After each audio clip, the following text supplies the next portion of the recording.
red and blue lights painted my driveway in alternating flashes as Patricia Garrison stood on my lawn, arms crossed triumphantly across her chest.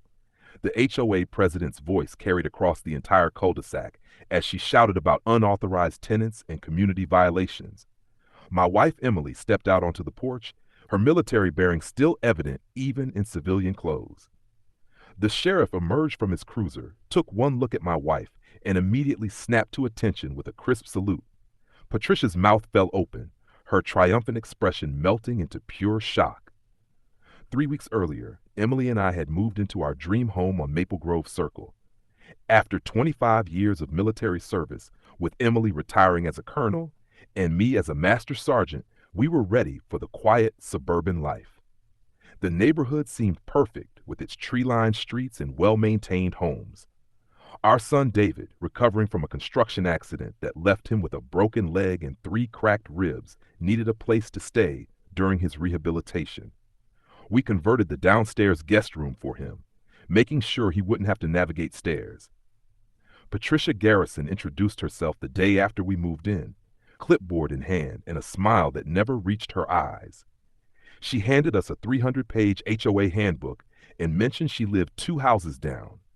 Her tone suggested this proximity was both a blessing and a warning. She asked about our family situation with what she probably thought was casual interest, but her eyes sharpened when I mentioned our son would be staying with us temporarily. The surveillance started subtly. Patricia would walk her tiny Pomeranian past our house multiple times a day, always slowing down to peer at our driveway. She counted how many nights David's car remained parked outside. She took photos from the sidewalk, not even trying to hide her phone. One morning, I caught her measuring the distance from David's car to the curb with an actual tape measure. When I asked what she was doing, she claimed she was checking for compliance with street parking regulations. David tried to laugh it off at first. He would wave at Patricia from the window whenever he caught her lurking, but as the days passed, her behavior became more intrusive. She left notes on his windshield citing obscure bylaws about guest parking. She complained to other neighbors that we were running an illegal boarding house. She even called a special HOA meeting to discuss the definition of temporary guests versus permanent residents. The other neighbors seemed uncomfortable at that meeting. Patricia stood at the podium, laser pointer in hand, presenting a PowerPoint about the dangers of unauthorized occupancy. She had photos of David's car taken at different times of day, a log of his comings and goings, and citations from the HOA handbook, highlighted in yellow. Most people just wanted to get home to their dinners, but Patricia insisted on a full presentation. When Emily calmly explained that our son was recovering from an injury and would only be with us for a few months, Patricia's face turned red. She sputtered about precedents and property values. Things escalated the following week.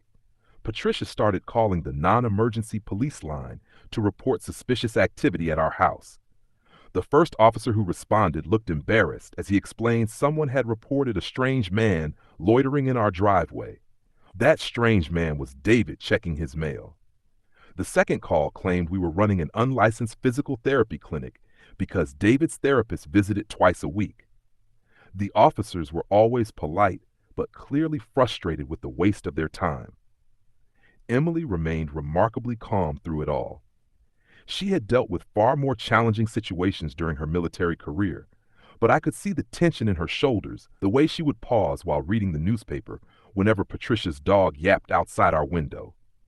David offered to find somewhere else to stay, but Emily wouldn't hear of it. Family takes care of family, she said, and no busybody with a clipboard would change that. The situation reached its peak on a Thursday afternoon. I was at the grocery store when Emily called to tell me Patricia had finally done it. She had called 911, not the non-emergency line, claiming there was an unauthorized occupant in our home who posed a threat to community safety. She told the dispatcher she had documented evidence of HOA violations and demanded immediate action. Emily's voice was steady, but I could hear the steel underneath. She told me to finish shopping and not to rush home. She would handle it. By the time I pulled into our street, it looked like a scene from a crime drama. A sheriff's cruiser was parked in front of our house, lights flashing. Patricia stood on our lawn, gesturing wildly and talking at maximum volume about her duties as HOA president. Several neighbors had emerged from their houses, smartphones in hand. David sat on the porch steps, his crutches beside him, looking more amused than concerned.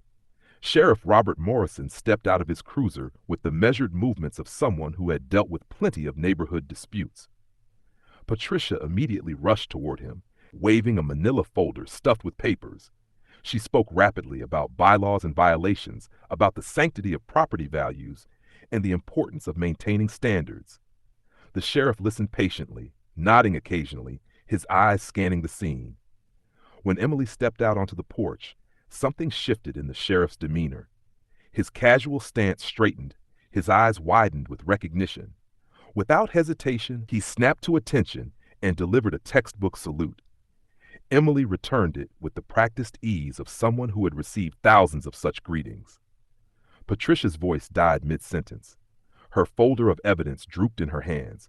The entire street seemed to hold its breath. Sheriff Morrison's voice carried clearly across the yard as he addressed my wife by her former rank. Colonel Stevens. He said it was an honor to see her again. He mentioned their deployment together at Forward Operating Base Lightning in Afghanistan. How her leadership during a particularly difficult operation had saved lives. Patricia's face cycled through several shades of red and white as she realized the power dynamic had shifted dramatically. The sheriff then turned his attention to Patricia. His demeanor professional, but noticeably cooler. He explained that he had reviewed her complaint on the way over. Not only was our family in full compliance with all relevant laws, but Patricia's behavior might constitute harassment. He cited specific statutes about surveillance, false reports, and abuse of the 911 system. Each word seemed to deflate Patricia a little more. She tried to interrupt, calling it all a misunderstanding, but the sheriff continued his explanation of potential consequences. The neighbors who had been recording the scene began to murmur among themselves. I heard fragments of conversation about their own experiences with Patricia. Someone mentioned the time she measured their grass with a ruler. Another recalled being fined for having their garbage cans visible from the street for 30 minutes after pickup. Years of petty tyranny were being discussed openly for the first time. Emily invited the sheriff in for coffee, which he politely declined due to duty requirements, but he did take a moment to check on David, asking about his injuries with genuine concern. He mentioned that filing false reports was a serious matter and that he would be documenting this incident. Patricia stood frozen on our lawn, her HOA president armor cracking with each passing moment. When the sheriff finally left after another exchange of salutes with Emily, Patricia scurried back to her house without a word. The transformation in our neighborhood was immediate. People who had barely nodded at us before stopped to introduce themselves properly. They shared stories about Patricia's reign of terror, her arbitrary fines, and constant surveillance. Margaret from across the street mentioned how Patricia had tried to force her to remove a bird bath that had been in her garden for 15 years. Tom from the corner house talked about being cited for having the wrong shade of beige on his mailbox. An emergency HOA meeting was called for the following Tuesday. This time, it wasn't Patricia at the podium. The vice president, a soft-spoken accountant named Gerald, struggled to maintain order as neighbor after neighbor stood up to speak.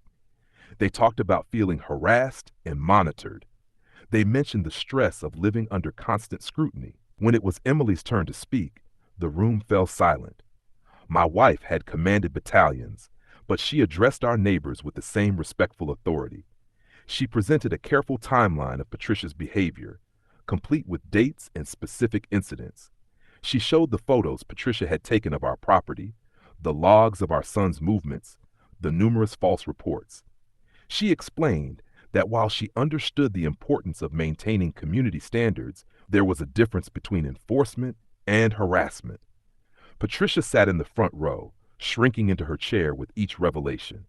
When Emily mentioned considering legal action for harassment and defamation, Patricia's face went, "Certainly. Here's the story exactly as you requested, with no